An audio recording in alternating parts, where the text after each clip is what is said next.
오늘은 이사야 11장 1절로 9절 말씀을 통하여서 여호와를 아는 지식이라는 말씀의 제목으로 함께 말씀의 은혜를 나누겠습니다. 오늘 우리의 목표는 1장 9절 말씀이었습니다. 1장 9절 말씀을 이번 한 주간 이제 지금 수요일이잖아요, 그죠? 주일 그다음에 다음 주까지 묵상하면서 암송할 계획이거든요. 그래서 오늘 말씀을 함께 나누면서 오늘 우리가 가지고 소망을 가지고 기도해야 될 기도의 제목이기 때문에 꼭 기억하시고 오늘 말씀을 들으시고 그 말씀을 붙들고 기도하시는 저와 여러분들이 되실 수 있기를 바랍니다. 여러분 이사야서를 함께 말씀을 나누면서 계속해서 이사야서가 우리에게 그렇게 어렵고 힘들게 다가오는 것 중에 하나가 뭔가 하면 이런 거예요. 여러분 우리는 죽으면 끝이잖아요, 그죠? 우리는 죽음이 일을 한다는 그 사실 자체를 이해할 수도 없을 뿐만 아니라 우리는 죽으면 끝이라고 생각하고 실패하면 그 뒤는 없다라고 생각하는 그와 같은 사람들이기 때문에 절망 가운데서 소망을 발견하기가 힘들고 또한 좌절과 낙심 속에서 희망의 끈을 붙들기가 그렇게 쉽지 않다는 거예요.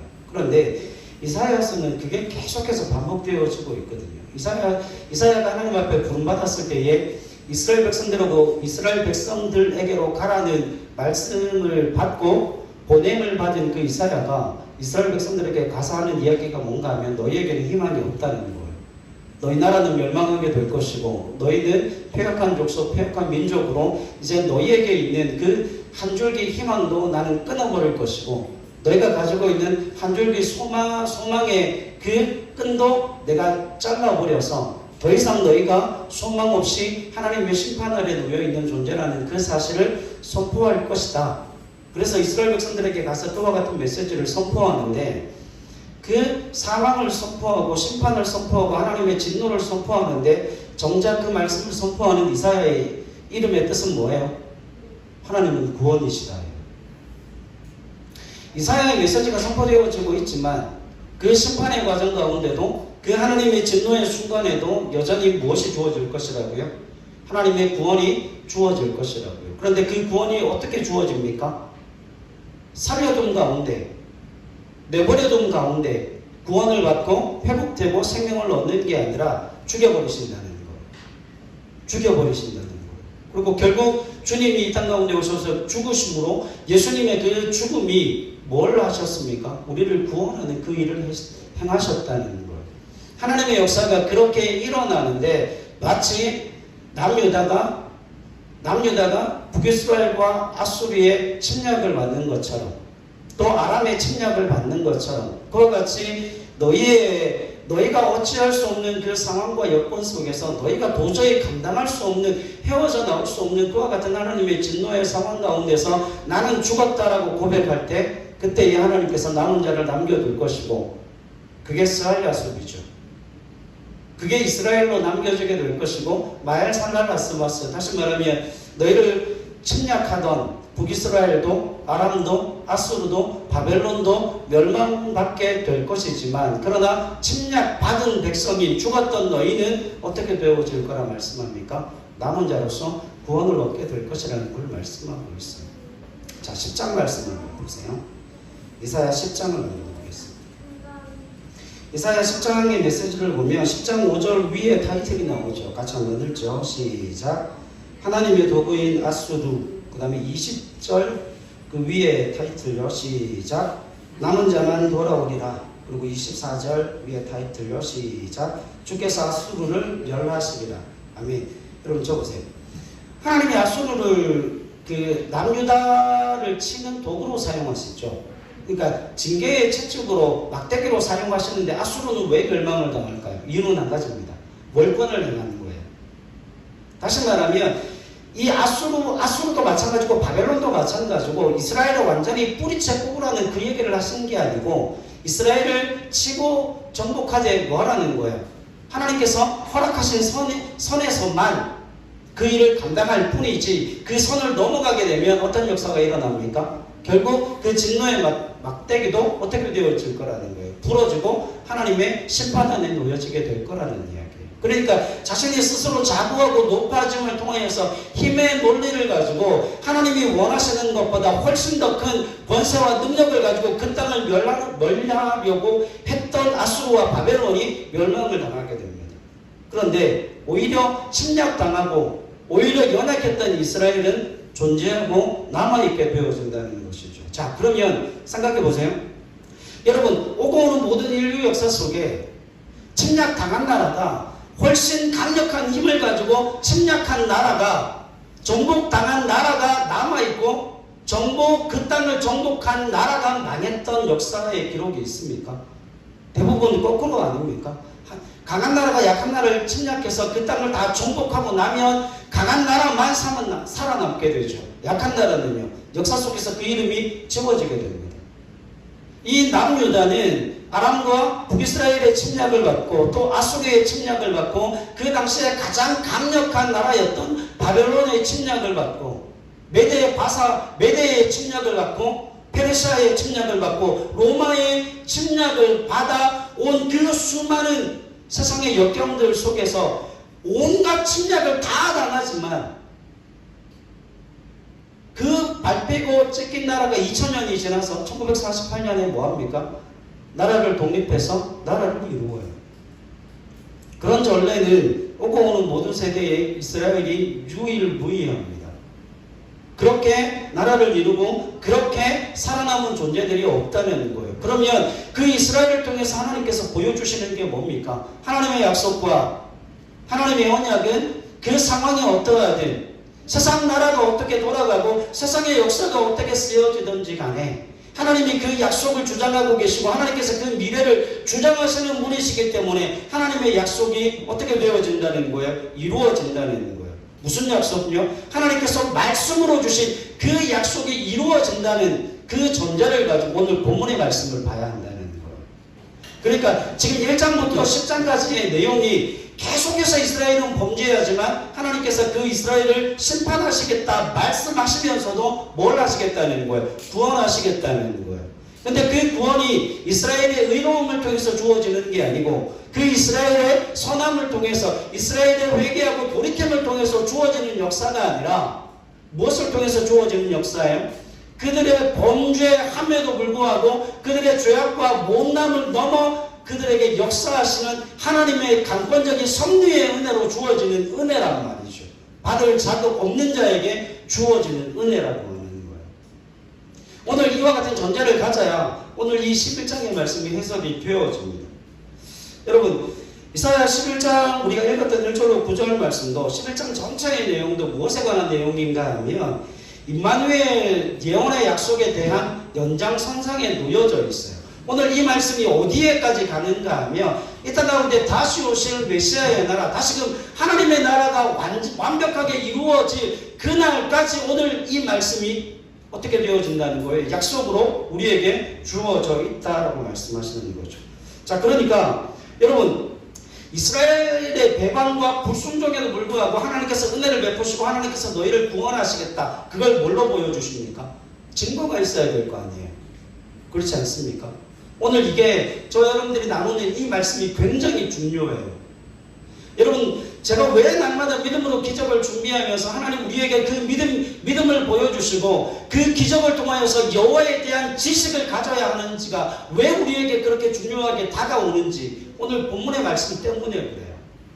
그래서 11장 9절 말씀을 반드시 암송해야 될 말씀으로 우리가 기억해야 되는 이유가 바로 거기에 있습니다. 여러분 보세요. 이스라엘의 죄악과 이스라엘의 잘못, 이스라엘이 당하는 그 모든 고난들은 결국 과거에 뭐 했던 잘못이에요? 그들이 자초한 고난이죠. 그들이 선택해서 그들이 자초한 고난을 현재 당하고 있는 거예요. 근데 주님께서 말씀하시는 바가 그들이 자초한 고난을 넘어서 하나님께서 뭐 하시겠다는 겁니까? 구원하시겠다는 거 아닙니까? 여러분, 그들이 자초했기 때문에 현재 고난을 당하는 거예요. 현재 어려움을 당하는 거예요. 그럼에도 불구하고 하나님에 대한 불순종, 그 불순종으로 말미암는 심판이 오늘 현재 주어지고 있음에도 하나님께서 그 심판이 그들에게 있어 뭐가 되어지지 않는다고요? 최종적인 운명이 되어지진 않는다고요. 이게 복음이라고 하는 거예요.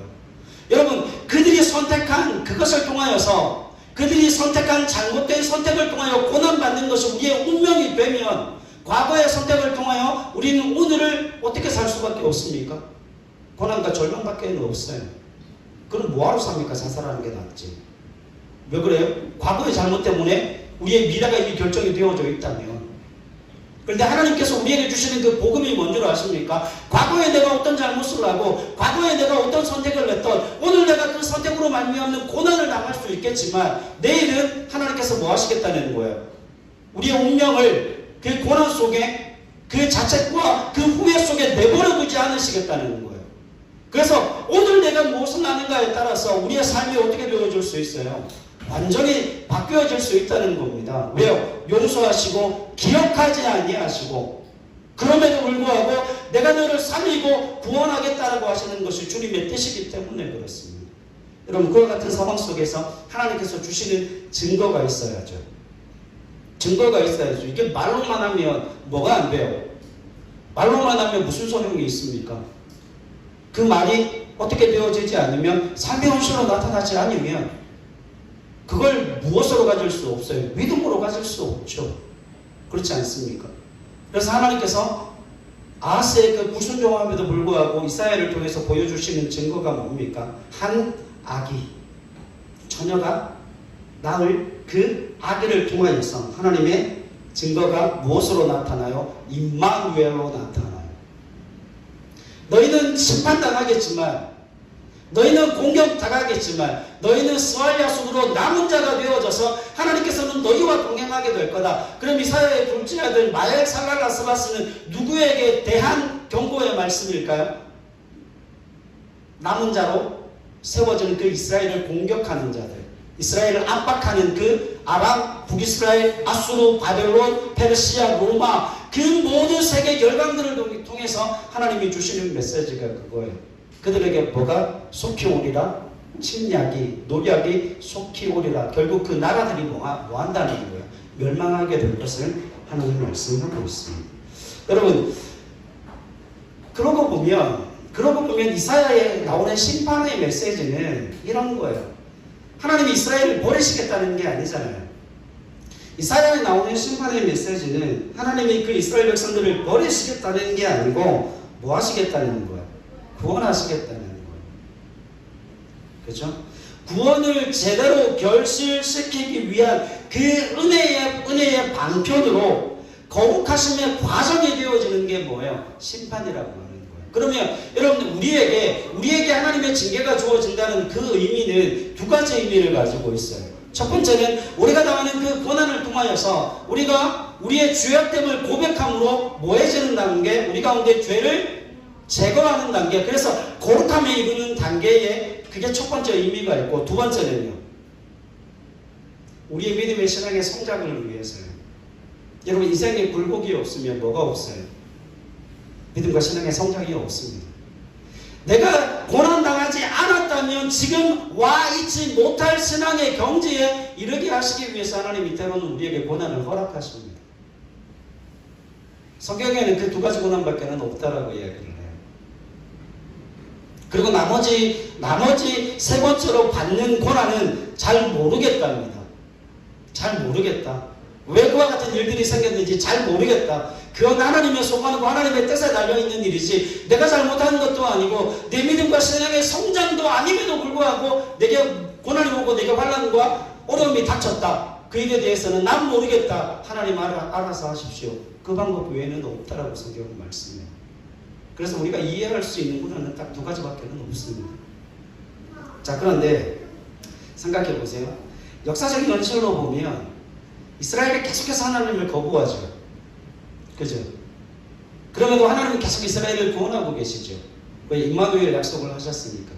그런데 여러분, 이게 그냥 생겨지는 게 아니고 이스라엘 백성들이 계속해서 하나님을 거부함을 통하여서 하나님의 은혜의 역사가 일어나고 있음에도 불구하고 이스라엘이 하나님을 계속 거부합니다. 결국 북이스라엘도 멸망하고 남유다도 멸망합니다.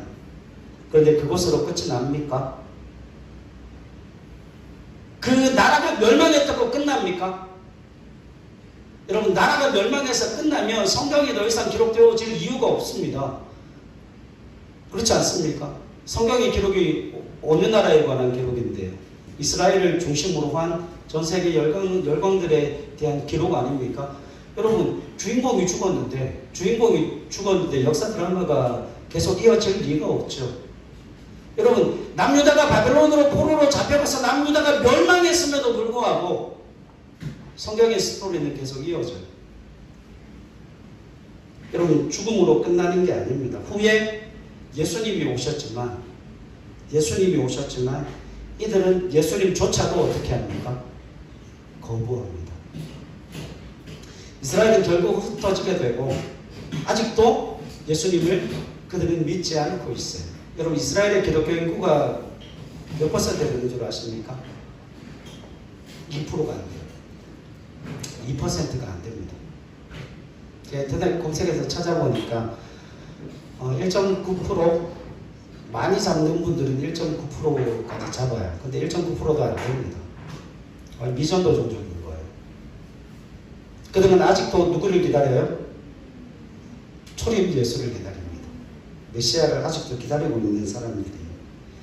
자, 그러니까 하나님의 역사 속에서 무엇을 보여주시고자 하시는가 하면 여러분 이걸 알아야 돼요. 그 이스라엘을 통해서 이스라엘이라고 하는 그 작은 한 나라를 통하여서 하나님께서 보여주고 싶어 하시는 이야기가 하나님이 임마누엘로 약속하셨고 그 임마누엘의 약속은 오고 오는 그 모든 세계 역사적인 상황을 볼 때에 세계 역사적인 현실을 보게 될 때에 이스라엘이 망해야 되는데 이스라엘을 공격한 나라들 정복했던 나라들은 다 망했는데 이스라엘은 남아있거든요. 여러분 무엇 때문에 그 나라는 아직도 존재하는 것일까요? 그걸 물어야 하는 것 아닙니까? 이유는 한 가지밖에 없어요. 그들의 의로움 때문이 아닙니다. 그들은 아직도 예수를 믿고 있지 않아요. 아직도 메시아를 기다리고 있습니다.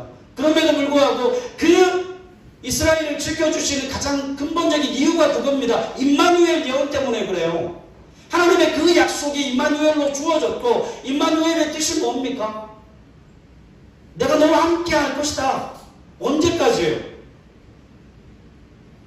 하나님의 나라가 이 땅 가운데 이루어질 때까지 다시금 이 땅 가운데 하나님의 나라가 이루어질 때까지 하나님께서 함께 하실 거라고 이야기를 해요. 그 하나님의 약속이 지금도 뭐하고 있는 거예요? 유효하고 그 하나님의 약속이 지금도 계속해서 이어지고 있음을 그 이스라엘이라고 하는 나라를 통하여서 보여주고 있는 거예요. 하나님의 약속은 뭐합니까? 반드시 이루어지게 될 것임을 하나님 말씀하고 있습니다. 하나님의 그 약속은 기업고 완성되어질 것임을 성경이 우리에게 보여주고 있다라고 하는 것이죠. 그러니까 여러분 이사야 1장 11장 1절로 5절 보세요. 11장 1절로 5절 여기에 보면 이새의 줄기에서 한 싹이 나며 그 뿌리에서 한 가지가 나서 결실할 것이요 그의 위에 여호와의 영 곧 지혜와 총명의 영이요 모략과 재능의 영이요 지식과 여호와를 경외하는 영이 강림하시니 그가 여호와를 경외함으로 즐거움을 삼을 것이며 그의 눈에 보이는 대로 심판하지 아니하며 그의 귀에 들리는 대로 판단하지 아니하며 공의로 가난한 자를 심판하며 정직으로 세상에 겸손한 자를 판단할 것이며 그의 입에 막대기로 세상을 치며 그의 입술에 기운으로 악인을 죽일 것이며 공의로 그의 허리띠를 삼으며 성실로 그의 몸에 띠를 삼으리라. 이게 누구에 관한 예언이에요? 이게 누구에 관한 예언입니까? 우리 잘 알잖아요. 예수님에 관한 예언이잖아요. 여러분 이 임마누엘에 관한 그 예언이 예수님을 통하여 충만하게 넘치도록 현실화 구체적인 역사 속에 현실화 되었음을 여러분 우리가 보게 되죠. 그렇죠? 근데 여러분 여기에 질문이 하나 있어요. 질문이 있습니다. 우리는 신약시대에 사니까 이미 예수님 오시고 난 2000년 후에 세대니까 그 역사의 기록을 우리가 가지고 있지만 우리가 늘 물어야 하는 게 뭐라고 그랬어요? 그 당시의 역사적인 상황 속에서 이들이 이 사실 자체가 메시아에 대한 예언임을 알고 있었는데 그 예언이 징조로 주어졌을 때는 이중적인 의미가 있어요. 멀게는 메시아의 도래를 통하여서 그 예수 그리스도라고 이야기하는 그 메시아를 통하여서 이와 같은 하나님의 공의의 나라가 세워질 것을 말씀하고 계시지만 여러분 이 메시지가 선포되어지고 있는 당시에는요. 당시에 뭐가 있어야 돼요? 이 징조에 뭐가 있어야 됩니까? 실제적인 현실화가 있어야 이 사람들이 뭘 소망으로 가질 수 있어요? 미래에 오게 될 그 하나님의 나라에 대한 소망을 가질 수가 있어요. 그러니까 현실 속에서 하나님께서 말씀하시는 그 말씀의 약속이 현실의 삶 속에서 이루어지게 될 때에 더 멀리 약속되어져 있는 말씀이 우리 가운데 무엇으로 남아있게 되죠? 소망으로 남아있게 되는 거예요. 그래서 여러분 소망이라고 하는 것이 얼마나 중요한지 몰라요. 그 여호와에 대한 소망을 가지는 자, 하나님 나라에 대한 소망을 가지는 자, 그 임마누엘 예언으로서의 하나님의 공의가 이루어지게 될 그 하나님의 나라를 소망으로 가진 자는 바꾸어 말하면 뭘 가지고 있다는 거예요? 이 땅 가운데 믿음의 증거를 가지고 있다는 거예요. 믿음의 증거를 가지고 있지 못하면 뭘 소유할 수 없습니까? 그 하나님의 나라를 더 멀리 있는 하나님의 나라를 소망으로 소유할 수가 없어요. 그래서 뭘 살펴봐야 되는가 하면, 그러면 그 징조로서 주어진 그 아기에 대한 예언이, 그 아기에 대한 징조가 과연 그 시대에 어떻게 이루어졌는지를 눈으로 확인해야 됩니다. 여러분 실제로 그 아기가 그 당시에 하나님 주신 그 징조가 이루어졌음에도 불구하고 이스라엘은 망합니다. 이해되세요? 징조가 이루어졌음에도 이스라엘은 멸망해요. 왜요? 하나님은 계속해서 선지자를 보내시고 하나님께서 계속해서 징조를 말씀하고 계심에도 불구하고 그들이 뭐하지 않아요? 돌아오지 않아요. 자, 그래서 이스라엘은 망했는데, 그러면 그 망한 이스라엘을 통해서 우리가 더 멀리 있는 하나님의 나라에 대한 소망을 가지려면 뭐에 대한 약속을 믿어야 되는 겁니까? 그럼에도 불구하고 하나님은 계속해서 뭘 보내신다고요? 이스라엘을 구원할 은혜의 방편들을 보내시고 선지자들을 통하여서, 그죠? 심지어는 예수 그리스도를 이 땅 가운데 보내시면서 또 그의 제자들을 통하여서 성령의 임재하심의 능력을 통하여서 오늘 이 시대 가운데 있는 수많은 목회자들을 통하여서 하나님의 말씀에 선포되게 하심으로 하나님의 은혜의 역사를 이루어 가십니다. 무엇을 통해서요? 불순종함에도 불구하고 하나님의 역사가 이루어지고 있다는 거예요. 자, 그러면 그 시대에 그와 같은 하나님의 역사가, 징조의 역사가 어떻게 이루어졌는지를 눈으로 좀 확인을 해봅시다. 여러분 아하스 당시에 이 징조는 남유다의 왕들을 통해서 실현되어집니다. 여러분 그 당시에 왕이라고 하는 존재는 어떤 존재인가 하면 하나님의 통치를 대리하는 존재예요. 그러니까 하나님의 통치를 드러내고 나타내는 존재인데, 왕이 여호와를 섬기면 결국 그 나라가 어떻게 되는 거예요? 그 나라가 여호와 하나님을 섬기는 거예요. 근데 왕이 하나님의 말씀을 섬기지 못하고 왕이 하나님의 말씀에서 떠나 있으면 그 나라가 타락하고 그 나라가 하나님을 버리는 거예요. 왜냐하면 그 왕이라고 하는 존재는 그냥 단순한 한 사람의 왕이 아니라 하나님의 통치를 대리하는 존재이기 때문에. 이해되시죠? 자, 그러면 구체적으로 하나님의 은혜의 역사가 어떻게 일어나는가 하면, 여러분 잘 보세요. 아하스가 남유다의 12대 왕이에요. 아하스가 남유다의 12대 왕인데 이 아하스가 하나님을 섬겨요? 안 섬겨요? 자신이 할 수 있는 모든 최선의 노력을 다해요. 인간적으로 사용할 수 있는 모든 방법을 다 씁니다. 정치적으로는 하나님을 의지하지 않고, 하나님이 눈에 안 보이니까 누구를 의지합니까?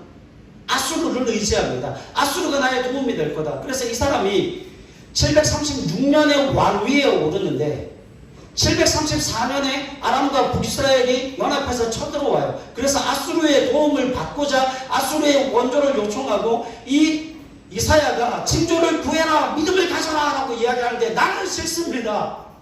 눈에 보이지 않는 그 하나님을 섬기고 따르는 거 나는 싫습니다. 나는 그 하나님을 시험하기 싫습니다. 애매한 말로 믿음을 거부함으로 말미암아 하나님을 거부하죠. 결국 이 아하스가, 아수르가 쳐들어오니까 어떤 일들을 행하는가 하면, 아수르가 자기를 도와주러 온다라고 생각을 했는데 북이스라엘을 완전히 초토화시켜버리는 거예요. 결국은 자기 아들까지 인신제사로 자기 아들 인신제사로 화로처럼 만들어 놨다 그랬죠. 그 제단을. 거기다가 사람을 산차로 집어넣고 불태우는 거죠. 자기 아들을. 왕자예요. 자기 피부칩니다. 생명보다 사랑하는 아들이에요. 그러면 여러분 생각해보세요. 할 수 있는 모든 걸 다 했다는 이야기예요. 뭐만 빼고요? 하나님을 섬기는 일 외에는 모든 걸 다 했습니다. 실패했죠. 결국 하나님을 떠난 왕이에요. 근데 그 왕을 이어서 누가 나옵니까? 히스기야가 등장합니다. 히스기야는 선한 왕이에요. 히스기야 13대 왕 히스기야는 선한 왕인데 그 히스기야가 하나님을 섬기고 하나님을 향하여서 우리가 잘 알듯이 여호와 하나님을 통하여서 아수르의 침략을 물리친 사람이에요. 바벨론의 침략을 물리친 사람이에요. 그런데 여러분 중요한 건 뭐냐면 이 히스기야가 그렇게 믿음이 좋았음에도 불구하고 그 아들 므낫세는 남유다의 가장 악한 왕으로 등장합니다. 그리고 그 므낫세의 아들이 아몬이라는 아들이 그 다음 왕위를 이어받는데 그도 악한 왕이에요.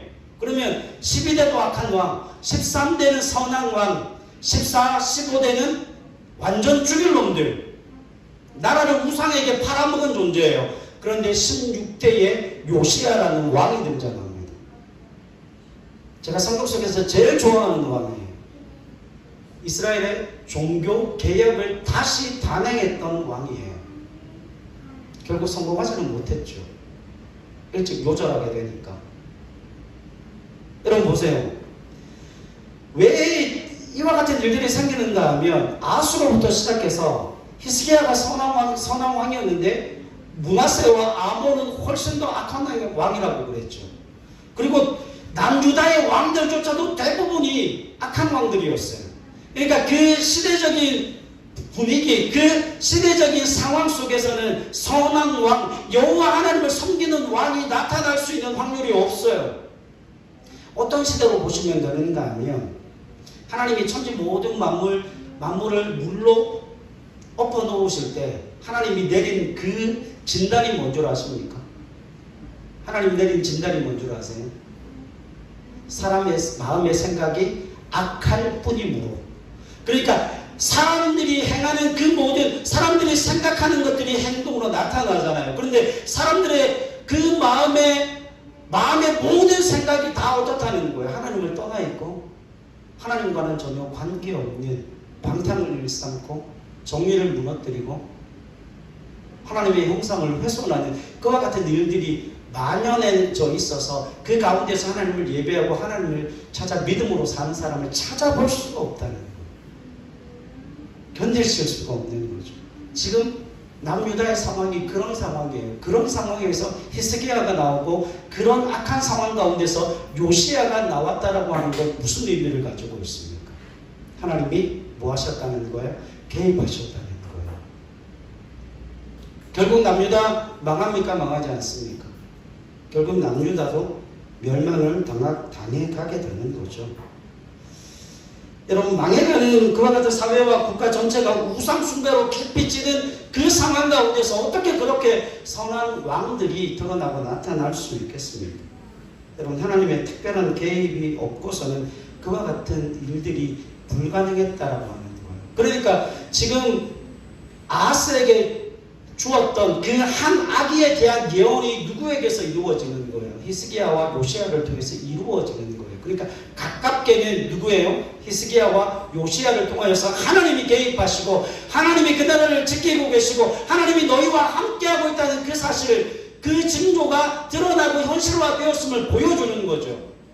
그래서 그 시대에 믿음 있는 남은 자들은 그 히스기야와 요시야를 통하여서 누구를 보내는 거예요? 하나님의 통치와 다스림을 경험하는 거예요. 그래도 하나님께서 우리와 함께 하신다. 그래도 하나님께서 아직도 우리를 버리지 아니하셨다. 그래서 그것이 결국 신약에 오면 누구로 이어집니까? 예수 그리스도로 말미암는 그 충만함으로 현실화되고 구체화되어진다는 그 역사적인 사실을 우리가 볼 수 있게 되어지는 거죠. 자, 그런데 생각해 보십시오. 이와 같은 11장 지금 6절로 9절 말씀을 보는데 여러분 그 하나님의 하나님의 나라가 공의로 세워지게 되면 여러분 어떤 일들이 일어나야 되겠습니까? 악한 자들이 어떻게 돼야 돼요? 멸망을 당하고 악인들이 그 하나님의 진노함 가운데 죽임을 당해야 되지 않습니까? 그죠? 우리를 핍박하고 우리를 향하여서 위해하던 그 모든 인간들이 다 하나님의 은혜로 말미암아 멸망을 당해야 되는데 6절부터 9절까지 나오는 이 말씀은 도대체 하나님의 놀라운 은혜의 역사가 어떻게 일어날 것인지를 우리에게 보여주는데 충격적인 사실로 보여집니다. 6절부터 9절 말씀 한번 보세요. 그때 이리가 어린 양과 함께 살며 표범이 어린 염소와 함께 누우며 송아지와 어린 사자와 살진 짐승이 함께 있어 어린아이에게 끌리며 암소와 곰이 함께 먹으며 그것들의 새끼가 함께 엎드리며 사자가 소처럼 풀을 먹을 것이며 젖먹는 아이가 독사의 구멍에서 장난하며 젖된 어린아이가 독사의 굴에 손을 넣을 것이라. 내 거룩한 산 모든 곳에서 해됨도 없고 상함도 없을 것이니 이는 무리가 들을 조금같이 여호와를 아는 지식이 세상에 충만할 것임이니라. 아멘. 여러분 이게 우리의 이해와 상상을 초월해 주어지는 약속이에요. 이게 하나님의 약속으로 저와 여러분들에게 주어지고 있어요. 하나님의 나라가 임재하면 그 악인들이 멸망함을 받고 그 악인들이 초토화될 것을 우리가 기대하고 있지만 그런 나라가 아니라는 거예요. 여러분 생각해 보세요. 공의를 실현하고 경건을 이루려면 악인들을 심판하고 악한 세력들을 배척할 수 있는 뭐가 있어야 돼요? 능력과 힘이 필요하죠. 여러분 그와 같은 과정에서 선과 악의 충돌, 선과 악의 싸움이 불가피하게 일어날 것 같지 않습니까? 그죠? 근데 여러분 보세요. 그런 것과는 전혀 상관없는 이상적인 나라가 만들어지는데 악을 꺾을 필요도 없고 그 악에 대하여 분노할 필요도 없는 가해자와 피해자가 손을 잡고 모두 다 평화를 누리는 그런 사회, 그런 환경을 누가 만드시겠다는 거예요? 메시아가 만들어내신다는 겁니다. 여러분 보세요. 이게 말이 됩니까? 가해자와 피해자가 손을 잡고 평화를 누리고 악을 꺾을 필요도 없고 분노할 필요도 없는 그와 같은 세상을 만드시겠다는 거야. 이게 이해가 됩니까? 이거 이해를 시켜드릴게요. 로마서 5장으로 한번 가보십시오. 제가 이거를 이해를 시켜드리겠습니다. 로마서 5장.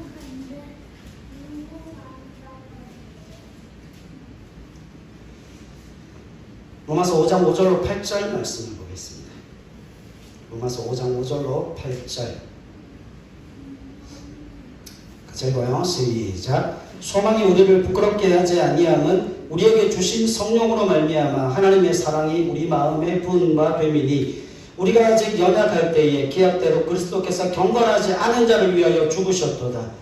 의인을 위하여 죽는 자가 쉽지 않고 선인을 위하여 용감히 죽는 자가 혹 있거니와 우리가 아직 죄인 되었을 때에 그리스도께서 우리를 위하여 죽으심으로 하나님께서 우리에 대한 자기의 사랑을 확증하셨느니라. 아멘. 여러분 우리가 죄인 되었을 때에 우리가 주님을 몰랐을 때 하나님이 우리에게 뭐 하셨어요? 오셨다는 겁니다. 자, 성경이 말하는 은혜가 이거예요. 그러면 메시아가 이 땅 가운데 오셔서 다스릴 그 나라는 무엇으로 이 나라를 경영하고 다스린다고요? 하나님의 공의와 정의는 무엇을 통해서 흘러갑니까? 사랑과 자비와 긍휼과 은혜를 통해서 흘러가요. 여러분 피해자와 가해자가 함께 손을 잡고 상처를 준 자와 상처를 받은 자가 함께 부둥켜 안을 수 있는 나라. 악을 꺾을 필요도 없고 분을 낼 필요도 없는 그 이상적인 나라를 메시아가 만들어 가시는데 그와 같은 나라가 어떻게 하나님의 나라로 메시아의 나라로 이 땅 가운데 주어지는가 하면 우리가 받은 그 은혜로 말미암아 주어질 것이라 말씀합니다. 우리가 누굽니까? 은혜를 받은 자예요. 우리가 진노의 자녀였고 하나님과 우리가 원수였어요. 적극적으로 하나님을 배반하는 사람이었어요. 우리가 결국 그리스도를 부인하고 그리스도를 십자가에 못 박은 사람들이었지만 그 그리스도의 죽음이 일을 하여 우리를 구원받는 하나님의 백성, 구원받는 하나님의 자녀로 만들어 놓으셨다는 겁니다. 여러분, 우리가 그를 몰랐고 그를 죽였으며 죽음으로 우리가 얻은 것이 뭐예요? 구원입니다. 여러분, 그게 은혜라고 하는 거예요. 우리는 그를 죽이고 여러분 구원을 받았습니다. 지금 그 메시아의 나라가 그 메시아의 나라를 우리를 통하여 설명하시면서 우리에게 설명하시면서 9절 말씀에 뭐라고 이야기합니까? 9절 말씀에 뭐라고 이야기해요? 복수할 필요가 없습니다. 여러분, 분낼 필요가 없어요. 내 거룩한 산 모든 곳에서는 모뎀이 없어요. 해변이 없고 상함도 없고 물이 바다를 덮음같이 여호와를 아는 지식이 세상에 충만하게 될 것이다 라고 말씀을 하고 있습니다. 여러분, 우리가 죽이고도 구원을 얻을 수 있다면, 우리가 그 그리스도를 십자가에 죽임으로 말미암아 은혜를 받은 하나님의 사람으로 구원받을 수 있다면, 세상에 하나님께서 구원하지 못할 사람, 은혜를 베풀지 못할 사람이 있다는 거예요? 없다는 거예요? 없다는 거예요. 그래서 악인을 꺾을 필요도 없고 그 악함을 통하여서 분을 낼 이유도 없고 피해자와 가해자가 함께 부둥켜 안아낼 수 있는 하나 된 그 세상으로 하나님께서 만들어 가실 거라는 거예요. 그런데 여기에 중요한 사실이 있어요. 오늘 이것 때문에 그 긴 시간을 서론교로 설교를 한 겁니다. 여러분, 말씀을 드렸죠. 그 징조가 그 시대에 주어지는 그 징조로서의 은혜가 그들 가운데 경험되어지지 아니하면 그들이 메시아의 나라, 하나님의 나라를 소망할 수 있다고요? 없다고요? 없다고요. 그러면 여러분, 우리가 예수 그리스도의 은혜로 말미암아 구원받은 하나님의 백성으로서 우리가 이 땅 가운데 뭘 경험해야 우리 가운데 주어질 그 하나님의 나라를 소망으로 가질 수 있다고요? 해변도 없고 상함도 없고 여호와를 아는 그 지식이 물이 바다를 덮음같이 여호와를 아는 지식이 세상에 충만하게 되어지는 그 은혜를 우리가 오늘 이 땅 가운데 누릴 수 없다면, 그와 같은 은혜를 경험할 수 없다면 다시 오실 그 주님의 나라를 우리가 소망으로 가질 수가 없는 거예요. 이걸 다른 말로 하면 무슨 이야기가 됩니까? 다시 오실 그 주님의 나라, 메시아의 나라, 하나님의 나라가 이 땅 가운데 주어질 것을 하나님 약속하여 주셨기에 오늘 우리의 삶 속에서 해변도 없고 상함도 없는 그 하나님의 나라가 우리의 삶 속에 이루어질 거예요. 물이 바다를 온통 덮은 것 같이 여호와를 아는 지식이 세상에 충만하게 될 겁니다. 근데 이게 무슨 이야기인 줄 아십니까? 여호와를 아는 지식이 세상에 충만하다. 여기서 지식이라고 하는 그 단어가 논리적인 개념이 아니에요. 경험하는 거예요. 이게 19금 멘트를 해야 되는데 딸내미가 있었어. 여러분, 여기서 여호와를 아는 지식이 어떤 지식인가 하면 결혼 생활을 이야기하는 겁니다. 부부관계를 이야기하는 거예요. 서로가 서로 살을 맞대면서 뭐 하는 거예요? 알아간다는 의미예요. 얼마나 친밀한 개념입니까? 여러분, 그 여호와를 아는 지식이 세상에 충만하다. 근데 어떤 여호와를 아는 지식이에요? 어떤 여호와를 아는 지식입니까? 해변도 없고 상함도 없는 물이 바다를 덮음같이 그와 같은 여호와에 대한 지식으로 충만하게 되는 그 하나님의 나라가 우리 가운데 주어지게 될 것인데, 그 하나님의 나라는 오늘 이 땅 가운데 우리 속에서 경험되어지는 그 나라를 이야기하는 거예요.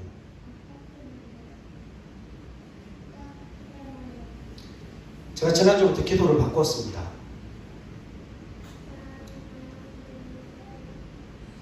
제가 특별히 몇 분을 위해서 기도하고 있어요. 매일 네 분을 위해서 기도하고 있습니다. 하나님 그 마음의 주인을 바꾸어 주시고 그 마음 가운데 상처를 씻겨주시고 하나님께서 우리의 몸을 만드셨고 온 우주 만물을 창조하셨던 분이시기 때문에 그 하나님께서 우리의 몸의 상태를 가장 잘 아시기 때문에 우리의 세포 하나 우리의 몸의 그 면역체계를 다 주관하시는 분이 하나님이신 거예요. 그러면 우리가 하나님 이 물이 바다를 덮음같이 여호와를 아는 지식으로 충만케 하여 주시겠다는 말씀하여 주셨사오매 그 가운데 해됨도 없고 상함도 없는 그 하나님의 놀라운 임재를 경험할 수 있도록 주여 도와주시옵소서. 하나님 고쳐주시고 회복시켜주시고 그 마음의 상처를 씻겨주시고 하나님 관계의 회복을 통해서 하나님의 은혜를 누릴 수 있도록 도와달라고. 그러므로 말미암아 그 여호와에 대한 무엇이요? 지식이 하나님이 베풀어 주시는 그 은혜로 말미암아 그 해됨과 상함이 없는 그 은혜를 우리 가운데 허락하셔서 이 땅 가운데 주어진 그 하나님의 나라를 소망할 수 있게 되어지는 거죠. 짧게 하나만 말씀드리고 마치겠습니다. 어제 저희 집이 거의 초상집이었어요.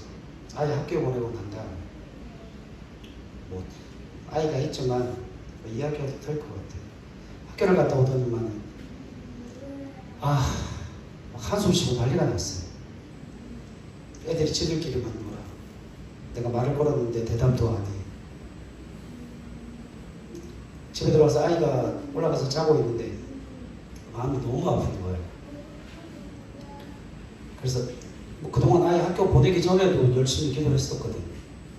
또 오늘 아침에 와서 하나님 앞에 뭐라고 기도했는가, 제가 설교 준비를 했기 때문에 하나님 여호와를 아는 지식으로 충만할 수 있도록 좀 도와주시옵소서. 물이 바다를 덮음같이 그 충만한 하나님의 영광을 보게 하시고 해됨도 없고 상함도 없다라고 말씀하시고 내 거룩한 산 이건 하나님의 나라예요. 하나님 내가 하나님의 나라 아닙니까? 내 딸이 하나님의 나라 아닙니까? 구원받은 하나님의 나라인데 거기에 상함이 있고 해함이 있으면 내가 어떻게 하나님의 나라를 기대합니까? 하나님 도와주십시오. 살려주십시오. 주위에 친구 만들어 주십시오. 같이 밥 먹을 수 있는 친구,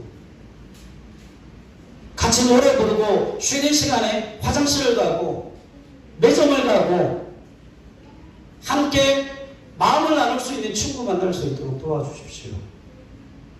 여러분 저만 울거 아니에요. 제 사모도 울고 난리 났어요. 여러분 딸내미 일이잖아요. 여러분 오해하지 마세요. 여러분들 자녀들을 놓고도 겁나게 울고 있습니다. 제가 지금 하나님 앞에 땡깡을 부르고 있어요. 여러분 병을 치료해달라고 지금 땡깡을 부르고 있어요.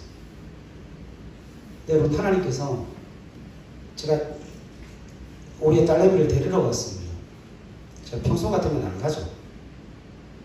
근데 가야 되겠다는 마음이 있어서 왜 확인할 게 있으니까. 기도를 하면 뭘 해야 돼요? 확인을 해야죠. 그래서 확인할 게 있어서 근데 가다가 집사람을 만나서 집사람을 태우러 가는데 둘이 하는 이야기가 그거였어요. 이것이 미친 니은처럼 달려왔으면 좋겠다. 헤헤헤 허허허허 그러면서 달려왔으면 좋겠다. 엄마 친구 아빠 친구 있어 그러고 왔으면 좋겠다. 그 마음으로 갔었거든. 아니나 다를까 멀리서 달려오는데 하는데 차에 타자마자 하나님의 응답을 주신 걸 보여주셨어요. 친구를 사귀었대요. 다른 반 친구도 사귀었대요. 여러분 별일 아니잖아요. 아니요. 큰일입니다. 큰일입니다. 저는 압니다. 다른 누가 여러분들의 그 고민을 그거 별거 아니네 웃기는 소리 하지 말라고 그래서 여러분들이 가지고 있는 그 문제가 세상에서 가장 큰 문제입니다. 가장 큰 고민이에요. 가장 큰 고난이에요. 그걸 알기 때문에 제가 여러분들 그 가정을 위해서 자녀들을 위해서 함께 기도하는 것 아닙니까? 사랑하는 여러분, 걱정하지 마세요. 하나님은 역사를 보여주십니다. 무엇 때문에요? 다시 오실 그 하나님의 나라를 소망하게 하시기 위해서 내 거룩한 산, 그 하나님의 나라에는 해됨도 없고 상함도 없이 그 물이 바다를 온통 덮어놓은 것 같이 하나님의 영광의 충만함의 역사가, 그 지식을 우리가 지식으로 가지고 하나님은 충만하십니다. 하나님은 역사하십니다. 하나님은 말씀을 이루십니다. 하나님은 전능하신 분이십니다. 고쳐내시는 분이십니다. 우리를 위로하시는 분이십니다. 세워내시는 하나님이십니다. 그 믿음의 고백을 받아내게 하시기 위해서 하나님이 일을 하실 거예요. 이건 제 이야기가 아니고 주님의 약속입니다. 사랑하는 여러분, 오늘부터 이 말씀을 붙들고 기도하십시오. 하나님, 내 거룩한 산에서는, 내 거룩한 산 모든 곳에서 해뱀이 없다고 말씀하셨어요. 상함이 없다고 말씀하셨어요. 이는 물이 바다를 덮음같이 여호와를 아는 지식이 세상에 충만하다라고 고 말씀하여 주셨사오매 주님 그 회복의 은혜를 맛보게 도와주시옵소서. 그렇게 주님은 능히 그 어떤 질병도 고치시고 그 어떤 마음의 상처도 회복케 하시고 우리의 모든 삶을 이끌어 인도하시는 전능하신 하나님이심을 우리가 믿음으로 고백할 수 있도록 그 여호와에 대한 충만한 지식이 우리의 삶 속에 일어나게 도와주시옵소서. 그리고 그 뒤에다가 그걸 꼭 붙이세요. 주님, 그래서 나는 믿음으로 기적을 준비하는 하나님의 사람으로 살겠습니다.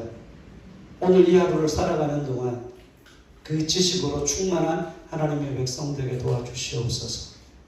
사랑하는 여러분, 그 여호와를 아는 지식으로 충만케 되어지는 저와 여러분들이 되실 수 있기를 바랍니다.